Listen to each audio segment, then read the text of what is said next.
బీజేపీకి మోదీకి వ్యతిరేకంగా మాట్లాడిన వారిపై అక్రమ కేసులు పెడుతున్నారని అన్నారు సిపిఐఎం రాష్ట్ర కార్యదర్శి మాజీ ఎమ్మెల్యే జూలకంటి రంగారెడ్డి.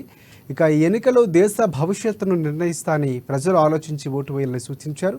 గత 60 ఏళ్లలో రాష్ట్రం అప్పు 55 లక్షల కోట్లు అప్పు చేస్తే మోదీ వచ్చిన 10 ఏళ్లలోనే 1,55,00,000 కోట్లు అప్పు చేశారన్నారు.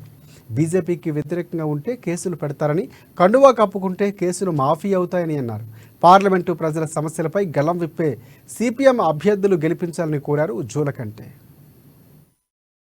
బరి తెగించి ఈ దేశాన్ని అన్ని రంగాల్లో కూడా నష్టపరిచేటువంటి పద్ధతుల్లో, దేశాన్ని మొత్తం కూడా పతనం చేసేటువంటి పద్ధతుల్లో అన్ని వ్యవస్థల్ని ధ్వంసం చేసి ప్రజల సంపదను మొత్తం కూడా కొల్లగొట్టి కొద్దిమంది బడా కార్పొరేట్ శక్తులకి ఒప్పజెప్పేటువంటి విధానాలు అనుసరించడం అనేది జరిగింది.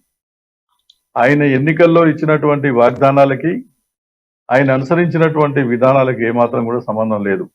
ప్రజలకు ఇచ్చినటువంటి హామీలు ఏంటి? నిరుద్యోగులకు ఉద్యోగ అవకాశాలు కల్పిస్తానని చెప్పాడు. కల్పించకపోగా నిరుద్యోగాన్ని పెంచడం జరిగింది. ఉన్న పరిశ్రమలు మూతపడ్డాయి. ధరల్ని తగ్గిస్తానని చెప్పారు.